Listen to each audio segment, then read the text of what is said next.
আসসালামু আলাইকুম আমার প্রিয় শিক্ষার্থীবৃন্দ, আজকে আবার তোমাদের সামনে সমাসের আরেকটা ক্লাস নিয়ে চলে আসলাম। আমাদের আজকে সমাসের 3 নাম্বার ক্লাস। আজকে আমরা করব কর্মধারয় সমাস। কর্মধারয় সমাস করার আগে তাহলে আমরা জানবো কর্মধারয় সমাস বলতে আমরা কি বুঝি। কর্মধারয় সমাস হচ্ছে যে সমাসে পরপদের অর্থ প্রধান হয়।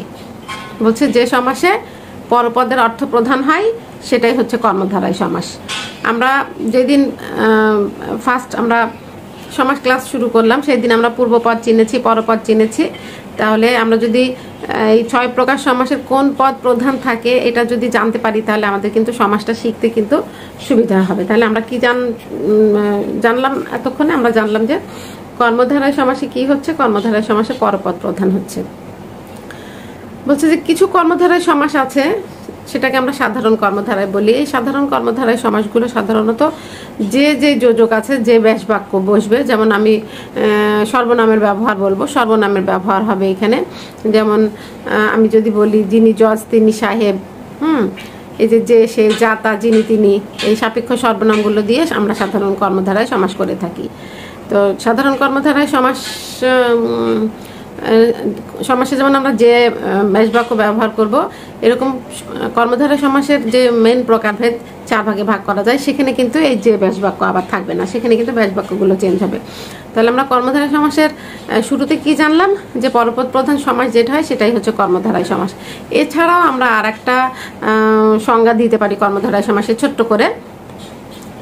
বিশেষণ ভাবাপন্ন পদের সাথে বিশেষ ভাবাপন্ন পদের বা বিশেষ ভাবাপন্ন পদের সাথে বিশেষণ ভাবাপন্ন পদের যে সমাস হয় তাকে কর্মধারয় সমাস বলে। কর্মধারয় সমাস করতে গেলে বিশেষ পদ লাগবে, বিশেষণ পদ লাগবে। তার মানে কি, প্রথমটা পূর্বপদ কখনো বিশেষ হবে, পরপদ কখনো বিশেষ হবে, আবার পূর্বপদ কখনো বিশেষণ হবে, পরপদ কখনো বিশেষ হবে, আবার দুইটাই দেখা যাবে পাশাপাশি বিশেষণ হয়েছে, আবার একটা বিশেষ হয়েছে, একটা বিশেষণ হয়েছে। তার মানে কি, আমরা কর্মধারয় সমাস যখন করব তখন খেয়াল রাখবো যে পূর্বপদ কি হচ্ছে, বিশেষ হচ্ছে না বিশেষণ হচ্ছে। এই ক্লুগুলো দিয়েও কিন্তু আমরা কর্মধারয় সমাসটা ভালো মতো চিনতে পারবো। তাহলে কর্মধারয় সমাসের সাধারণ কর্মধারয় সমাস যেটা হবে, এই সাধারণ কর্মধারয় সমাসে আমরা কি ব্যাস বাক্যের কথা বললাম, যে ব্যাস বাক্যের কথা বললাম। যেমন আমি যদি বলি আলু সিদ্ধ, তখন কি হবে, সিদ্ধ যে আলু। যদি বলি টাক মাথা, টাক যে মাথা। যদি বলি শান্তশিষ্ট, তাহলে দেখো সর্বনামের ব্যবহার হবে ওই যে সাপেক্ষ সর্বনাম, যে শান্ত সেই শিষ্ট।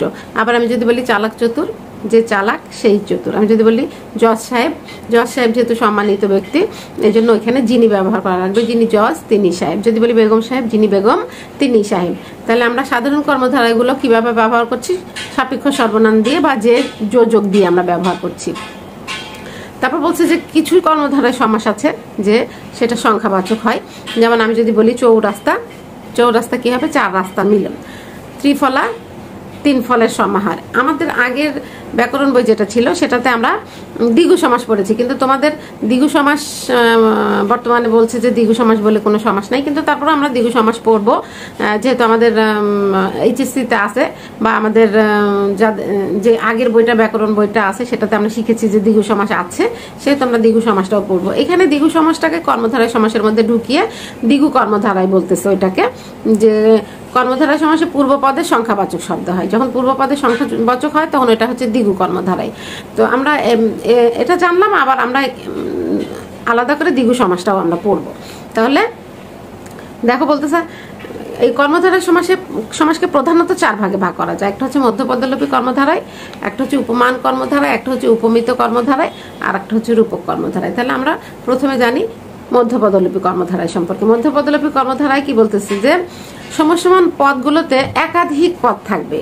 এই কর্মধারয় সমাসে মধ্যপদলোপী কর্মধারায়তে সমসমান পদে একাধিক পদ থাকবে এবং মধ্যখানের যে পদগুলো থাকবে সেগুলো লোপ পাবে, মাঝখানের যে পদগুলো থাকবে সেই পদগুলো লোপ পাবে। এই কারণে এই পদকে বলতেছে মধ্যপদলোপী কর্মধারায়। আর মনে রাখবা মধ্যপদলোপী কর্মধারায় সমাসে বিষয় থাকবে একটা, হ্যাঁ বিষয় থাকবে একটা।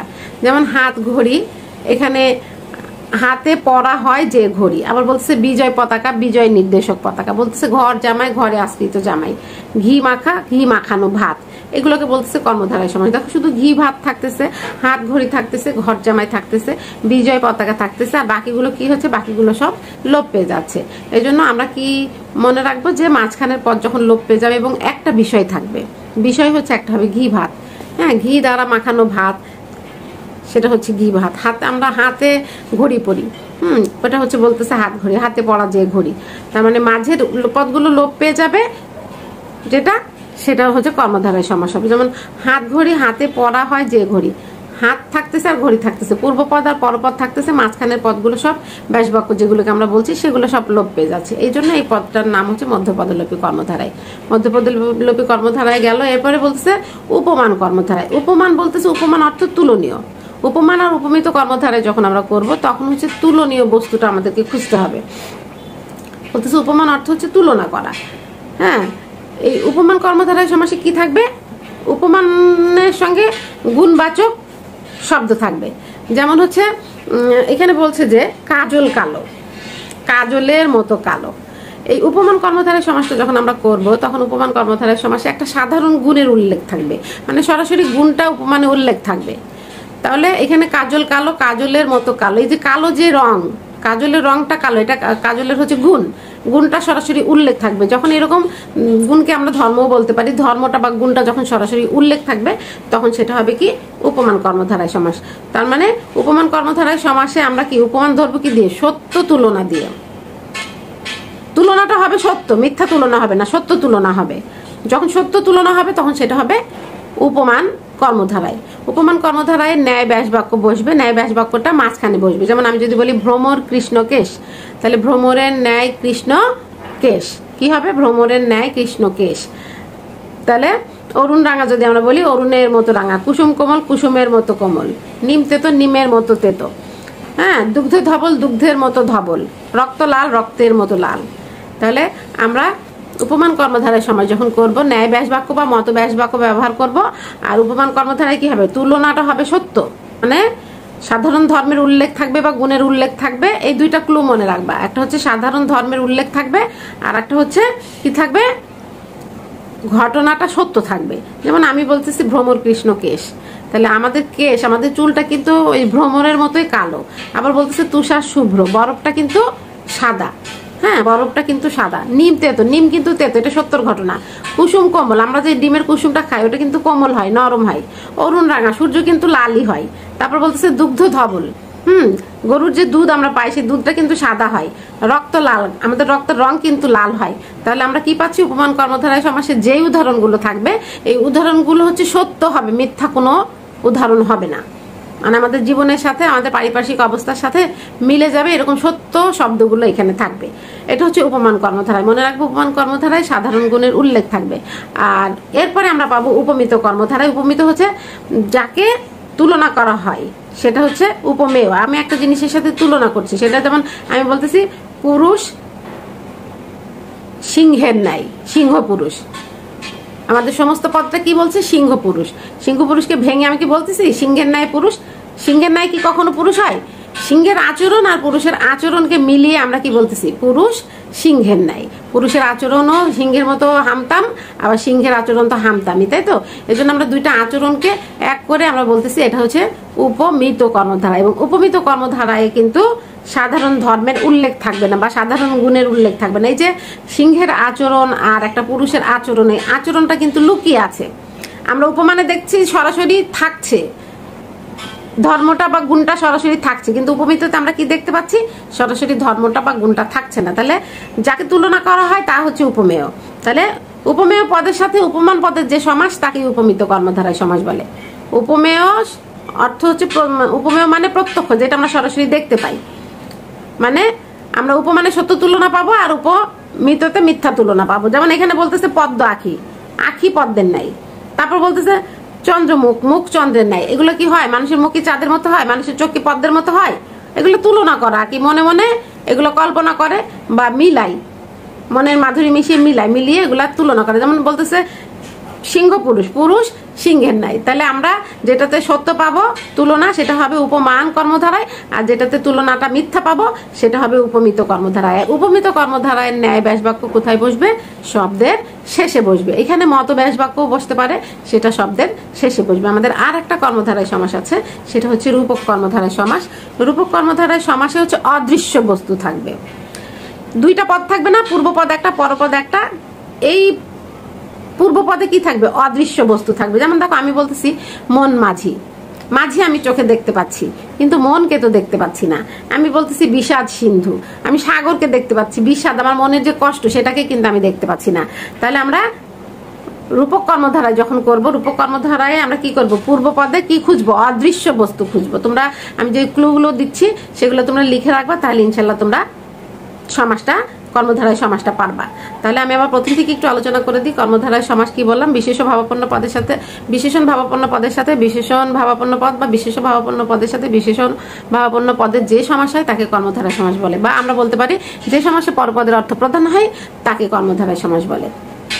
কর্মধারায় সমাসে আমরা ন্যায় বা মত ব্যাস বাক্য ব্যবহার করি, রূপ ব্যাস বাক্য ব্যবহার করি।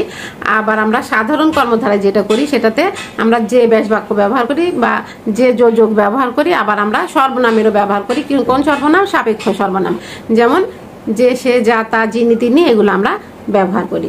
তাহলে আমরা 4টা ভাগে ভাগ করলাম কর্মধারায় সমাসকে। মধ্যপদলোপী কর্মধারায় বললাম, এরপর আমরা কি বললাম, উপমান কর্মধারায়, উপমিত কর্মধারায়, রূপক কর্মধারায়। মধ্যপদলোপী কর্মধারায় কি হবে, পূর্বপদ পরপদ বজায় থাকবে, কিন্তু মাঝখানে যে পদগুলো থাকবে সেগুলো লোপ পাবে। এবং মনে রাখবা এই মধ্যপদলোপী কর্মধারায় সমাসে বিষয় মানে শব্দ যেটাই থাকুক না কেন বিষয় একটা হবে। যেমন বিজয় পতাকা, আমাদের বিজয় হয়েছে বলে আমরা পতাকাটা টানিয়েছি, বিষয় একটা হয়ে যাবে, ঘর জামাই, হ্যাঁ বিষয় একটা হয়ে যাবে। যেটা বিষয় একটা হয়ে যাবে সেটা হচ্ছে কি হবে, মধ্যপদলোপী কর্মধারায় সমাস হবে। আর উপমান কি বললাম, উপমানে হচ্ছে সাধারণ গণের উল্লেখ থাকবে এবং ঘটনাটা সত্য হবে, এবং উপমিততে সাধারণ গণের উল্লেখ থাকবে না কিন্তু ঘটনাটা মানে অদৃশ্য হবে, মিথ্যা হবে, মানে যেটা মিথ্যা তুলনা করব আমরা সেটা হবে। আর উপকর্মধারায় কি হবে, পূর্বপদে অদৃশ্য বস্তু থাকবে, যে বস্তুটার নাম বলবো, যেটা নাম বলবো আমরা সেটা পূর্বপদে অদৃশ্য থাকবে, দৃশ্যমান হবে না।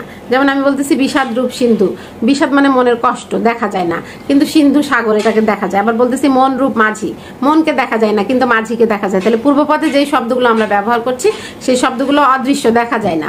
আবার আমরা এভাবে বলতে পারি যে যে সমাসের মানে মূল্য, পরিমাপ, ওজন কোনো কিছু নির্ণয় করা যায় না, সেটাও হচ্ছে রূপক কর্মধারায় সমাস। তাহলে আজকের মতো কর্মধারায় সমাস এখানে শেষ করলাম। আবারও সমাসের আর একটা ক্লাস নিয়ে তোমাদের সামনে হাজির হবে। এ পর্যন্ত সবাই ভালো থেকো, সবাইকে অসংখ্য ধন্যবাদ।